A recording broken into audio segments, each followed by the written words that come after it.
All right, Mr. Darren Prince, welcome to the Rich Equation podcast, my friend. Thank you for having me.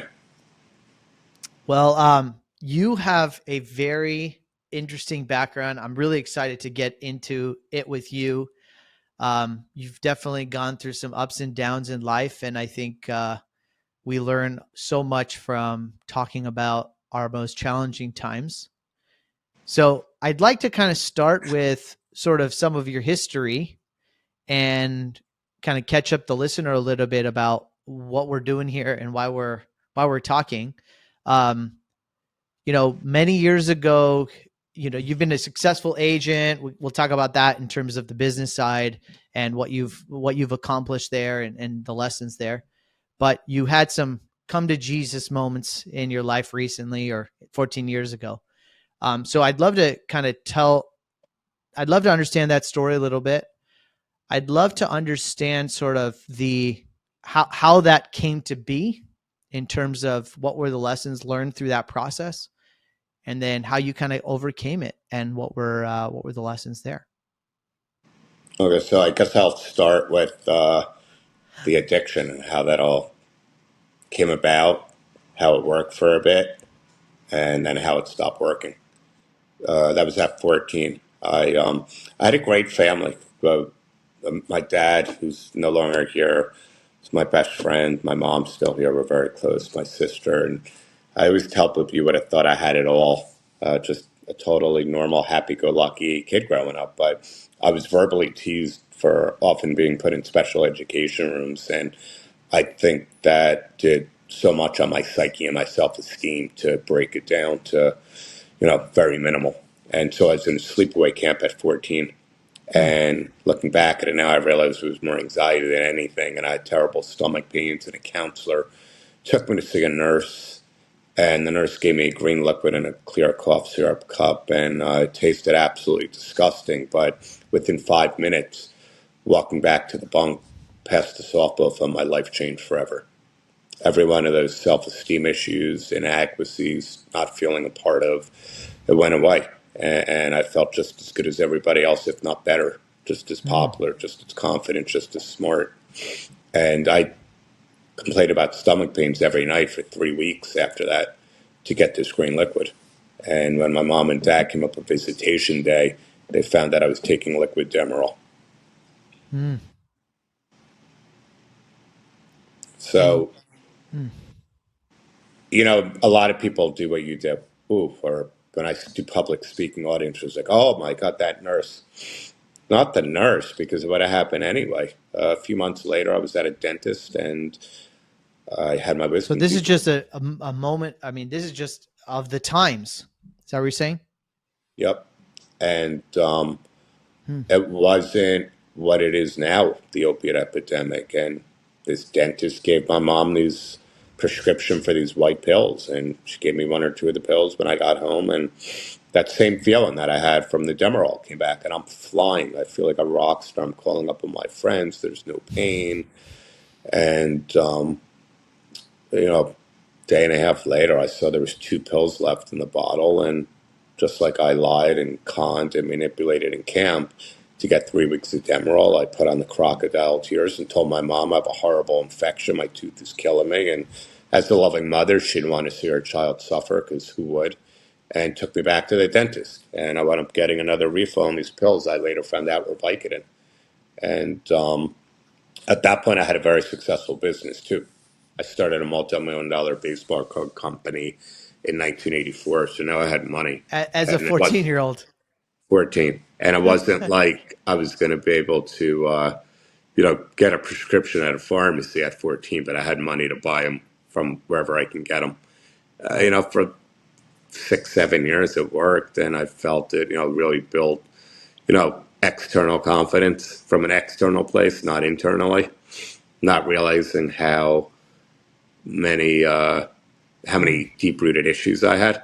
And from the baseball card business, I started working with athletes and celebrities booking autograph signings. I had that company for about 4 years. I sold that, and I started my agency in 1994, Prince Marketing Group, with Magic Johnson as my first client. And I'm always very careful when I speak to, especially high school kids. because I really didn't have many legal repercussions. I was arrested 4 times in a matter of 6 months at 21 for possession, not to distribute, to use, just bad luck. I said it was at the time, and but I wasn't accountable. I didn't think it was my fault. It was bad timing. They should have arrested my friends. There was no ownership of it, and even a horrific car wreck after being on probation for 1 year. The next day, getting out of an outpatient program, waking up in the hospital with 90 stitches in my face. I still have some of the scars. And the first two people I see are my mother and my father with tears in their eyes that they can't help their baby boy that's so sick and so suffering, because that's what addiction does. It destroys families. So now you take the external success. I have my agency a few years later. I'm traveling the world with magic, and I've got Muhammad Ali as a client, Smoking Joe Frazier, Chevy Chase, Pamela Anderson, Smoking Joe Frazier. There was just a list of some of the cultural and most iconic, famous athletes and celebrities Yeah, in I the see world, Magic and Johnson right behind you there. Yeah. yeah, and it worked. It worked for about 5 or 6 years, and then it turned what was What once worked? What worked? the opiates. Because at that point I'm taking whatever I can to just live the life that I thought I needed to live, and have that confidence from an external space. And So it numbs you to a place where you're now performing or behaving in a way that just lights you up. exactly, exactly. So I'm starting to develop imposter syndrome without even realizing it. I just thought this was a way of life, and at one at one point, what was once living to use, I always say, became using to live. And Yeah. now it started getting really bad, and to the point where there was a couple overdoses. These were prescription painkillers.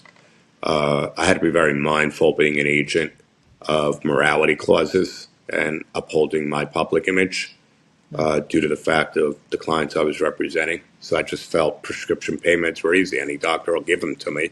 They look at my life, they think I've got it all together, and I've got horrible back pain and sciatica, and I got everything that I needed. It just put me into you know, a downward spiral where little by little I just lost the joy of life, and the will to live, and the money and the success and everything that came along with it wasn't didn't mean anything anymore. I lost the sense of self, Yeah. and eventually I had my first God moment at my old condo in New Jersey. It was July 1st, 2008, and my uncle and his then girlfriend were visiting me. And I was just broken, man. I mean, you would have thought from the outside I had it all. And I told this woman for the first time in my life, never met her, what was going on. And to be so open and honest, it felt good. And Mm. she's like, "Do you realize you're an addict, that your life's unmanageable?" And I said, "Yes." She goes, "Do you realize that you're powerless?" I said, "Yes." She starts looking at all the photos on the This walls, all of me and stranger's this stranger's telling you this. a complete stranger. That's why I call it a God Wow. It's moment. probably more powerful that happened that way. Yep. And she looks at all the photos on my wall of me and all the iconic athletes and celebrities, and says, "Do you realize, because you don't mean anything to yourself, this means nothing either?" And that broke my soul, and I started to cry. And she's like, "I can help you. Do you want the help?" I said, "Yeah." I said, "I'm desperate. I'll do anything." And she put me on a 48-hour detox plan, and 36 hours later was July 2nd, 2008. I was then living with my wife. At the time, I was married, and I came back from the gym at 7 o'clock at night. My stomach is killing me. I'm vomiting.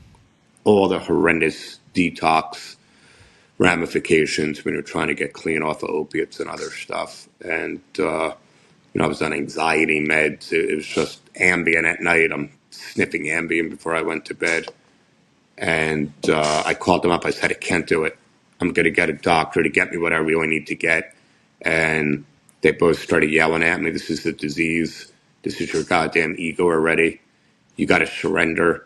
You got to go online, find a 12-step meeting, and tell these people in the meeting you're sick and you're suffering, because there's a solution." And the woman, Andrea, says, "And I know there is one, because your uncle's in recovery, and I just celebrated 5 years sober. And I hung up Wow. the So phone. they knew, they saw it in you because they've seen it in themselves. Oh yeah, yeah. Well, they had real life experience, so because of their real life experience, they know. And the whole thing is their biggest goal was to spread the gift to other people, Right. and which I later learned. Which now you're And learning. Right. but I didn't want to hear it, so I went into the bathroom, locked myself in there, and I'm looking for any sort of detox pills that she told me I could take. And out in one of the bottles came two Vicodins, and Vicodins were one of the three opiates I was addicted to. And I thought at that time it was a gift. Wow, how lucky! Like me and my ex, but my then wife, we cleaned out every medicine cabinet of all the opiates. But I thought this was like hitting the lottery. It's exactly what I needed. But I had the gift of desperation. I fell on my knees for the first time in my life. I yelled out to God, "Take the money to the business and notoriety. If you take me out of hell, I will spend one day at a time taking others out with me." And it was a white light moment I never had before or since, because my right shoulder caught fire and I heard a voice say, "I've got you when you're ready." And I stood up and I flushed the pills, and I Wow. wound up in a 12-step meeting in the upper 80s in a church basement in New York City on the evening of July 2nd, 2008. And when the leader said, "Is there anybody new coming back?" There's about 150, 200 addicts and alcoholics who were all once of a hopeless state of mind. My hand went right up, and I always say I believe it was the hand of God that raised it. And I said, "I'm sick, I'm suicidal. Um, I have an amazing life outside these rooms, and I'm killing myself. I need your guys' help." And about a dozen spiritual brothers and sisters came over to me and taught me so many things in that moment. But the one that meant the most was that they were going to learn to love. They were going to love me before I ever knew how to learn to love myself. Right. And what I thought was the worst day of my life, I look back now as my very best. Wow. So much to unpack. So many people are suffering through this stuff. We don't often see it because the material world can hide a lot. What are you learning on what, when you see other people that are going through it? You have now committed your life to helping others and getting out of this addiction and the mental health struggles. What are the traps? I mean, I've never been addicted to drugs, and so I don't want to pretend to know what that's like, but it's probably just like completely suffocating and feels like you just there's no other way. And so from a lifestyle perspective, you found that that was necessary. I'm sure other people feel like that's necessary. Looking back now, do you feel like that's true? No, I think it was more of like survival mode. I thought that was just my coping mechanism and what Right. I needed to make me great in business and to negotiate, huge projects for my athletes and celebrities, and being around an industry that was around partying and celebrating. I thought it was the Yeah. norm. So you were also in an environment that maybe enabled that too. Yeah, and then when I look back at it, just because somebody's rich and has world fame doesn't mean they don't have traumas. Doesn't mean they don't have their own issues that uh, they haven't worked through. So when I got sober, I think once I got to a point of a year and working the 12-step fellowship, I started doing the road work on myself and going back to my childhood and issues and behavioral patterns of what might have caused it, and almost reprogramming my core and Yeah. the way that I lived life. And I started adapting the spiritual way of life, the way I acted, the way I spoke, minimizing engaging with the wrong energy with certain people, saying what I mean, meaning what I say, and not saying it mean, which not enough people know how to do. I like Because that last I part. don't want to have an emotional hangover, because I can't just pick up a glass of wine to relax or take an anxiety pill. My system's not built that way. And slowly but surely learning how to live life on life terms, even though, look, I've lost my father in recovery, I've lost celebrity clients in recovery, I've lost dear friends in recovery, I've had surgery, a couple surgeries in recovery, I've been divorced, broken engagement, breakups, health problems.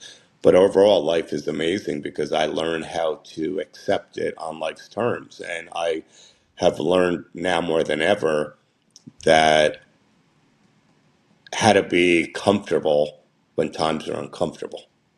Mm, And most important, like you said in the beginning, we don't learn anything about life when we're on top. Nothing. Easy to celebrate. But how about when you're in the barrel? How about when everything's going wrong? And you don't need to be an addict to understand that, or an alcoholic. And right. you don't need to be addicted to drugs and alcohol when you have viewers on here that are saying, oh, I can't really identify with that. But you can identify with this insecurity, lack of self love, lack of self worth, lack of self esteem, friends that are Absolutely. doing better than you, physical attributes that you wish you had better because you could be overeating, you could be in a state of depression, you could be overspending to validate yourself, you could be on your social media way too much, bringing in that toxicity, which is making the self-esteem issues even worse. So everybody, like my good friend Jay Shetty said when I was on his podcast, everybody's got some level of an addiction, no matter Right. what it is, and something that gives them that instant gratification and a sense of relief. So you don't need to put, like I said, drugs and alcohol, gambling. I mean, there's so many of them, of ways to act out. And ultimately what that is some sort of way to get relief from the person that you don't want to be. And you don't want anybody knowing who you are or who you're running away from.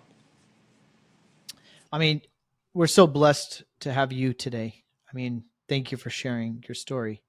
The whole premise of my podcast is, what does it mean to live a rich life? Like, what does it mean to be rich? You've been sober for 14 years, 15 and a half, 15 one and a day at a time. half, 15 and a half, one day at a time. Let's get into the day. I want to break down, because you've gone through hell and back and you've learned all of the beautiful gifts and lessons, right? And what does it take to live at that highest vibration consistently and not succumb to psychological or mental weakness to give in to substances on the outside?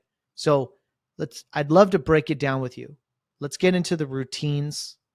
Let's get into the community perhaps that's supporting that. Mm-hmm. Let's get into like the mindset stuff of like, what are you reading? Is there like, so how can someone stay, and you said this beautifully, it's like, it's not just about the addiction. You may have a addiction to social media, you may have addiction to being loved or liked, like I Yep, just want to be liked by everybody, right? Or I'm yep, pretending to be somebody I'm not. yep, And so if we really look in the mirror, we all know what those insecurities are, yep, but we sometimes lack the structure and discipline that it requires to stay on path. yep. So help us walk through that. Give us some guiding light on But that. I love what you just said too, because I'm around a lot of people that I meet in business. I have certain friends and people around my environment that could be a little bit too soft at times, overly kind. Those are typical people when you go back that have abandonment issues. They have never been hurt in their life. They have been hurt terribly and haven't healed. They've had terrible breakups, loss of a loved one, where they are holding on to whatever sense of validation and love that they can get. So, yeah, it's very common. It's not Yeah. something that that is actually a rarity in today's world. I People mean, that are even I overly mean, kind I'm happy to versus share. there's a difference between overly kind, but also standing the F up for yourself too when you're walked on or people are walking over you because, like my sponsor says, we're not a doormat. I'll live as spiritual as I can be. But as my closest friends know and people that work for me, I'm the last person to double cross or do something wrong. First off, I'm going to pay the price if I act like the old Darren. Now I know how to do it in a way where somebody understands you just got cut out of something that was insanely beneficial to your life. Because I'm not a doormat, you Yeah, know, that we learn and I how to have create that healthy self love from boundaries. within. So my dad always taught me, you can make every mistake one time in life, you make it again, you're an idiot. So I'll give people passes and get over it because why do I want to hold on to something? Why do I want to hold on to a resentment for the next 2, 3 days? I'm only hurting me. So but all that is part of my you talking about this routine and discipline. That's all it. Like, I have a big business issue. a couple days ago with one of my biggest clients that were trying to renegotiate and restructure an entire deal that had nothing to do with us being at fault or the client. And I could have taken it to sleep with me. And instead, I pray, I meditate, I focus on the fact in life that I've got luxury problems. And for the most part, if you're not failing in your health, if you're not losing a loved one, and you're able to at least maintain, pay bills, survive, most of us have luxury problems, but we lose sight of that because of social media and comparing ourselves to other people. So, my day typically just starts off with, waking up, hanging out with my dog Rodney, walking him or whatever I got to do. I'll, typically at breakfast, I'll get a nice little workout in. I don't train hard anymore, usually 30 minutes a day max, 5, 6 days a week. I'm more about like routine and like core body weight routine at 54 years old. Meditation. I'll do a 12-step meeting either in person or on Zoom. I usually do like a 6 or an 8 p.m. Zoom meeting with about 50 of my spiritual brothers. If I travel, I still make sure I make 12-step meetings. That's how important it is to make those. Hmm. That's my joy, my peace, and my happiness. And that allows me to have that energy to manifest and attract more of individuals that need that help. And I feel, recovery is a gift and sobriety is a gift. And you owe a debt of gratitude to others that are in need of help. And especially when I have a platform like mine working with the icons that I work with. And nothing brings me more joy. That's where my self-esteem has come from, being Yeah. of service to other people. And but when I act out, I'm still not perfect. I have a day or two or whatever it might be where I just don't handle something spiritually. I pay the price. I feel it energetically. The laws of attraction are off. Words of affirmation aren't coming out properly. It's harder for me to get into deeper prayer, turning it over to my higher power that I call God, which I do every single night before I go to bed. Um, and, I think it's a work in progress for all of us, but I'm way better than I've ever been. And I think it's a mix of discipline and a balance and also learning how to say no. Because Mm. if you're too much of a giver, doing for other people, when are you ever going to get that time for yourself? Well, I mean, I You know, think let's stick with that for half a minute because I think this is like it just hit me with like a ton of bricks for us is like I think that the freedom and the gift is in the no, especially right. I mean, you're trying to 100%. protect your energy, you're trying to protect your spirituality, your vibration. You're going Yep. to have to get really clear on what doesn't allow into that energy. I say it like this. I'm not a selfish person unless it's for me to take in certain energy that I need for me to be selfless to others at the end of the day. Yeah. Then I'm going to say no. Then I'm going to turn things down. Then I'm going to shut people off and get time for me. And normally it's me and my dog Ron, who's like that. That's the best out of anything, to just chill in my bedroom, watch TV, just shut life out and just do me. Because you can get energy depleted very quickly, and then you're wondering like, oh, why isn't this happening, or why isn't this opportunity? I'm doing so good for the world. Yep, that's great if you're doing so great for others. What are you doing for yourself to protect your peace? What do you feel like you have in you to make you successful, regardless of all the obstacles or the substances? You have found a way within yourself to be successful, business wise, um, accomplishing big things, maybe even daring to do things other people thought you couldn't do. Mhm. What is in you? What is that voice that is encouraging or pushing you to do that? That came from my dad. At a young age when I started my first business, he instilled so much confidence in me where I never had it. And he saw something in my brain that worked very different from everybody else, but I Mm. lacked what most of my friends had. And then when I got into the agent business, he was so excited and so impressed that I started this baseball card company. All of a sudden, I'm representing some of the biggest names in the world, and would always tell me how important it is to take them to lunch when they're in town, dinner, get some alone time with them. Don't just make it about business. That's going to give you a leg up on them. Find out about their families, mothers, fathers, sisters, brothers, their likes, their dislikes, their favorite food, their favorite activities. And I started doing that, not realizing that that was developing into my ultimate superpower, one of the greatest relationship builders in the industry, Yeah. and 30 years of it. And I don't just do it because somebody's rich and famous and they're a client. I'm able to do it with everyday people. And Yeah. that all came from my dad. Find out about people. Stop being like everybody else and focusing about money. Forget the fact if you ever make a dime with them. Get to know them, because then eventually the money's going to come if that is something that you're looking for. But it'll make you so different from everybody else. There's not a phone call. I mean, I can't even tell you. 3 times this morning, I got a corporate client in Tampa. Chevy Chase, his manager. I've been Chevy's agent for 30 years. His manager, Eric, called me. He's been with Chevy 25 years. Hulk Hogan yesterday on a call. Every one of the calls ends with an "I love you."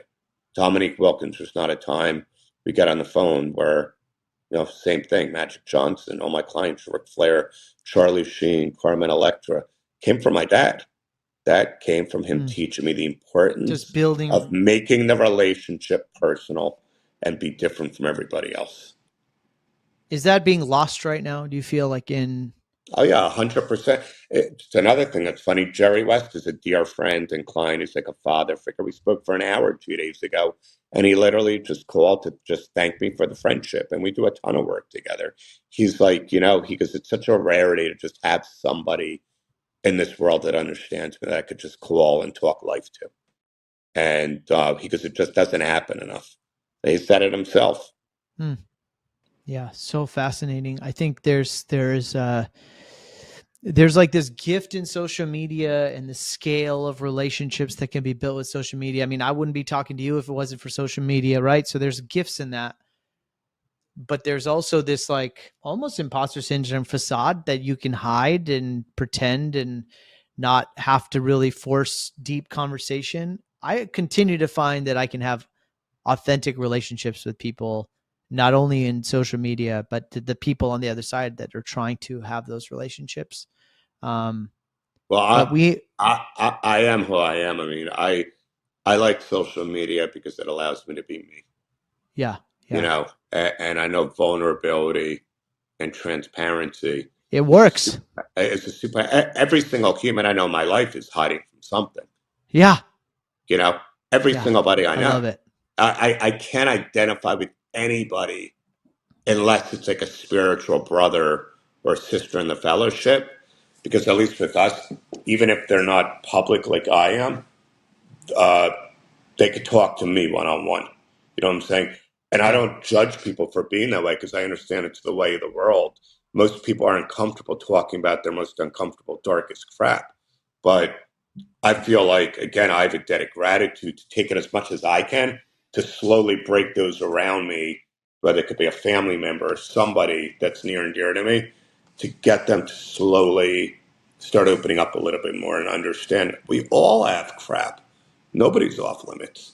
But when you talk about it and it gets out of you and you find a place of comfort to communicate with others, even if it's a super tight, intimate circle, that's your best chance of those breakthroughs. That's the best chance of those coming out at you and eventually getting the life that you've always dreamed of, instead of this half life where you want people to think a certain thing, but you're not doing, again, the road work to get deep inside of here and adhere into your soul to get rid of it. I also find that, yes, I mean, spot on. I mean, of course, there's something so liberating about it. And I've found in my short time that the purpose of life is just to learn more about yourself every day. Like that's the purpose of life. But I also find that when you do it, it creates an opportunity for everyone else to do it because they may not know how to do it. But if Darren shows up that way, then maybe I feel okay to talk about this too, that I'm struggling with this or I feel this. And I think that's the way in. Yeah, I did a post the other day that the purpose of life is finding your gift, and the meaning of it is to give it away. Mm. And that there's not enough people that get that or find that or want to go so deep and dark into the woods to find out why all the crap, all the trauma, all the heartache, all this people that screwed you over happened. Instead, they numb, they get on with life. before you know it, you're out of your 20s, you're into your 30s, you're into your 40s. There's physical issues, there's health issues, there's, psychological issues, because you're just not getting deep into your soul and into your core to rip that stuff out. And like I said, it seems like most of the world, unfortunately, is in that space, but you don't need to be. What is happening inside of a 12-step meeting that you feel like everybody in the world should participate in? We're just so transparent with each other. We don't care. Like, we've learned to talk about the most uncomfortable, embarrassing, humiliating situations. I mean, God forbid 100 times if I went bad and relapsed, I could go back to those 12-step meetings tomorrow, and I'm going to get love, and I'm going to get Mm. hugs, and I'm going to get support, and I'm going to get, you had 15 and a half years, man. Let's start it up again. You didn't lose them. Let's get you right back on the beam so you can get out there and give this gift away to other people. Where a mother, a father, a friend, everybody else is like, oh my God, I can't believe, So what you is know, that? That's what what is just that? Is happened. that It's more of a judgmental yeah. side where we welcome you with open arms. We're sitting there, come on, we get it. We understand. Like, we don't judge here. We have a tighter bond and love for one Mm. another than immediate family and friends do. And I think we also understand that when you're given this gift, you better give it away to other people that are coming into the rooms, that need to come into the rooms for recovery, and those that might not necessarily need recovery in the sense of substances, but need it in other areas of your life. Because it's not meant for us to just keep it, because we can't keep it unless we give it away to other people. My head is thinking about why is it that we still live in a life or in a world where we it's so easy to just judge others so quickly. I think in your example there, because everyone has gone through similar situations, the foundation of it's not going to serve us not to it's not going to serve us to keep judging each other. So let's start from that foundation because we've all been there. We all know how hard it is.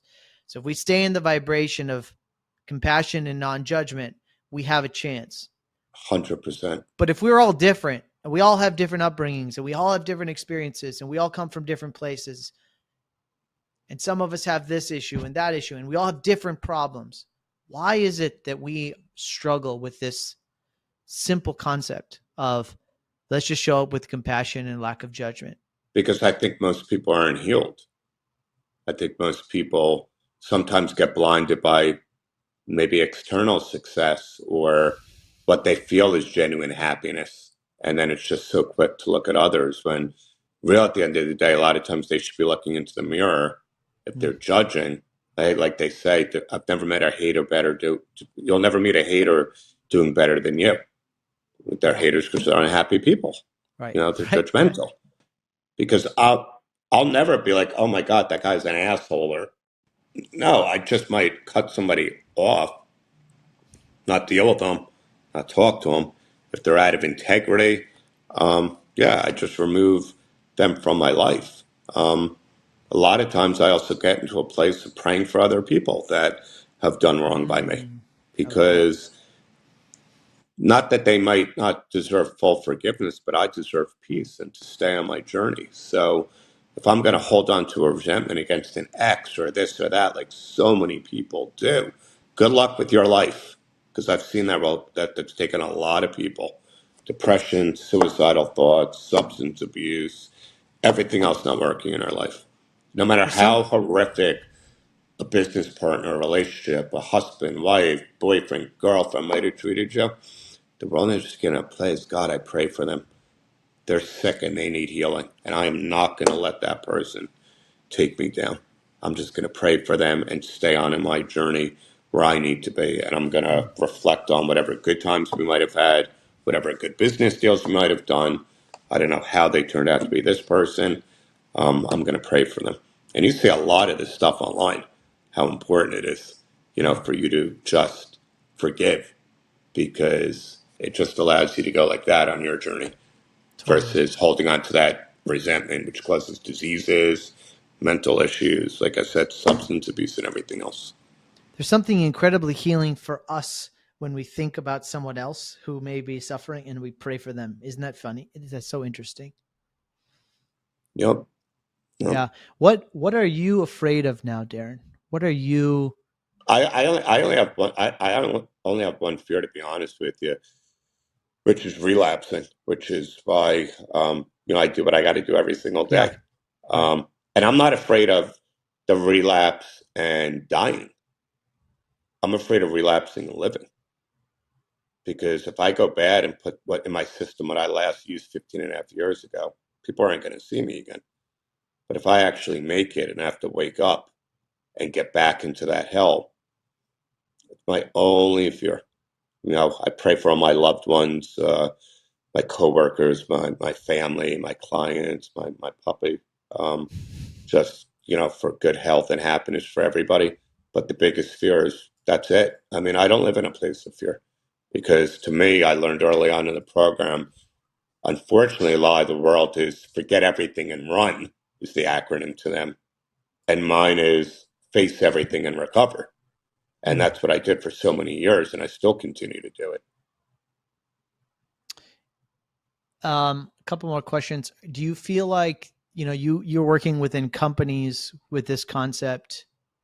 What is there to learn within organizations, either in form of strategy or teams or leadership, from these lessons that you've learned? I think it's accountability and ownership and making sure service work, not just what you do in your personal life. Service is super important as a team effort for a company, when you're there for each other. And it's not about I and me, it's about we and us. And that's just the most important thing, because, of course, it could be certain competitive for bonuses and promotions and whatnot, but at the end of the day, you're all on the same team. And I think that's just so important. I actually spoke at an event, and that came up last year during a Q&A.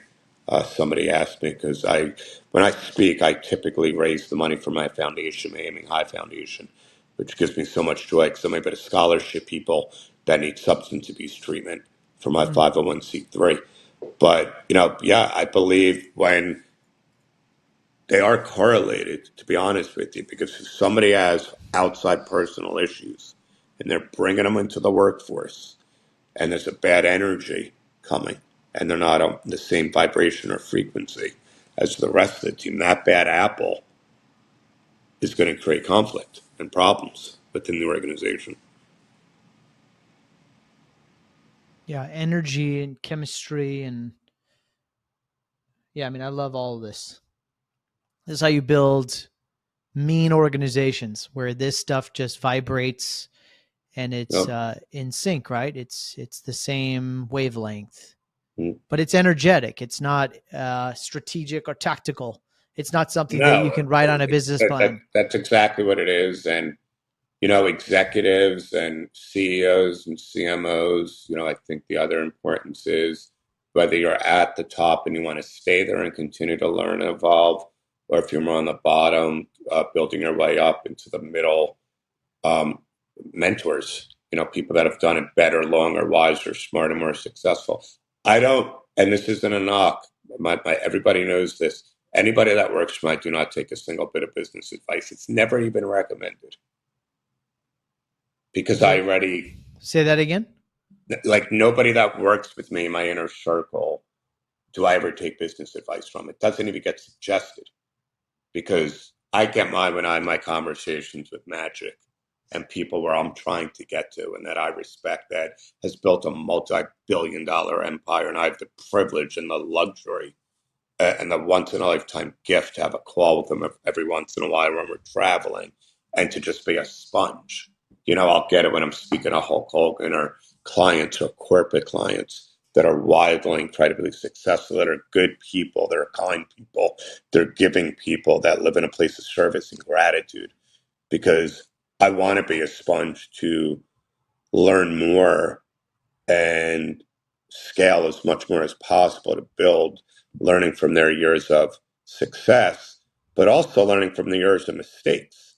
Because if you could take the mistakes that other people that you look up to and get them shared with you, you can implement that in your journey, your personal life and your professional life, to save years and years of hardship financially and in the business or entrepreneurial world.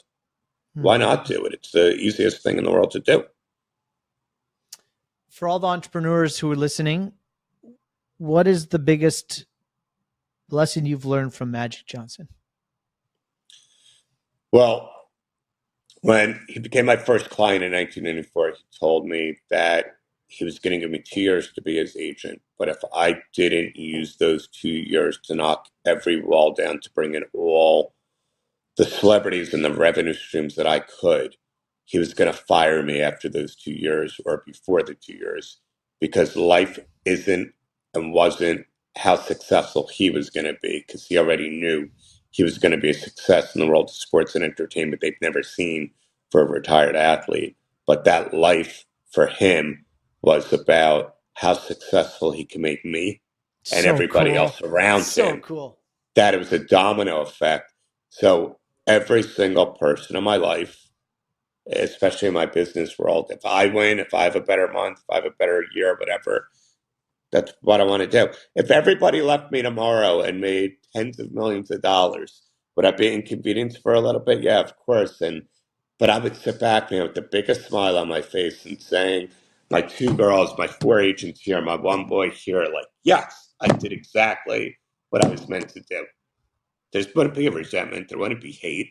I'd have to figure out some other people that can help me manage my day to day. But it's the greatest feeling in the world to be able to do that for somebody, and know they got a small part of it.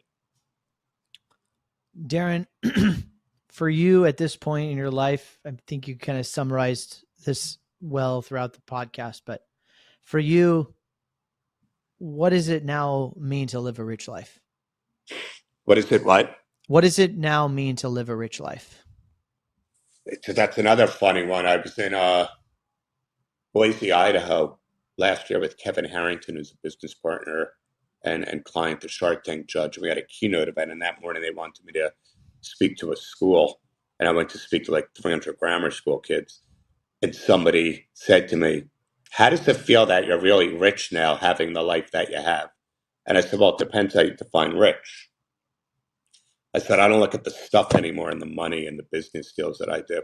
I look at who I am, who I'm trying to be, and who I developed myself from my spiritual core on a daily basis, and what I do to give away to others the opportunities, the blessings to have the personal, potential, professional life that they have. Because when I'm gone, and I said this to my boy Omar the Rockstar on his podcast, I don't care about the agent life and all the icons as part of my legacy. They're the ones that have developed special talents and abilities. I'm totally down on my tombstone. The most ultimate, rewarding, complete Darren Prince would be a man that went deep into hell, came out on the other side, and sprinkled hope and recovery across the world so people could have better lives. So good. Kick ass, man. You're cool. You're super cool. This has been fun. Um, Darren, if people want to connect with you, if they want to reach out, uh, tell us a little bit about, tell us about where to find you. Tell us about the foundation. Yeah, just Cool. spend some So time on all that at, stuff. at agent_DP is my Instagram. My memoir, Aiming High, was published in 2018.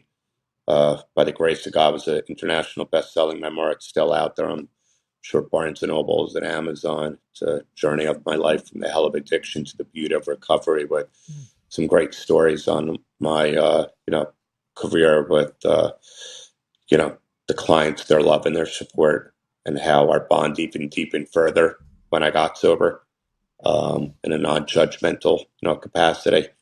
Facebook is Darren Prince, and it's aiminghighfoundation.org is my 501c3. Anybody listening, all the proceeds go to scholarship people. So whatever you could do, it's always greatly appreciated. And then the business is Prince Marketing Group, which is Prince, Prince, marketinggroup.com. That's the agency. Kick ass, man. Well, thanks so much for doing this with me. Thanks for sharing your I'm time. glad we got it in finally. Thank you. Yeah, your story is so profound, so inspirational. You already know that, but I appreciate you constantly showing up and giving us an example of what this means and um, just sharing with others. So Cool. Well, let appreciate us you, know when man. it's coming out. We'll help promote it, and Absolutely. let's get people in alignment with themselves personally, and create some more successful entrepreneurs too. Damn right. Thanks, Darren. All right. Appreciate you, man. Thanks, man. Hey guys, thanks so much for listening to the Rich Equation podcast. Listen, if you're really enjoying this and you're engaging with our community, we have an epic mastermind called the Epic Tribe. We meet every single week and we're bringing together leaders that really are trying to grow their businesses, expand their lives, and live epic lives together. If you want to change the world, well, we have to start with ourselves. We want to ignite leadership in all facets of our life, building communities of seekers who are asking questions, breaking patterns, and have a deep conviction of self. A space that elicits accountability, gratitude, freedom, and a lifelong pursuit of learning. Ultimately, this is all about you. It's about transforming our families and hopefully future generations. So we're really trying to instill these fundamental levels of awareness, habits, and skill sets, not only in our personal life, but in our businesses. We're really growing this community and trying to have people that are expansive and really want to take their life to the next level. So if that sounds like you, then you'd be a perfect fit. DM me on my Instagram, or you can send me an email personally at me@ashishnathu.com.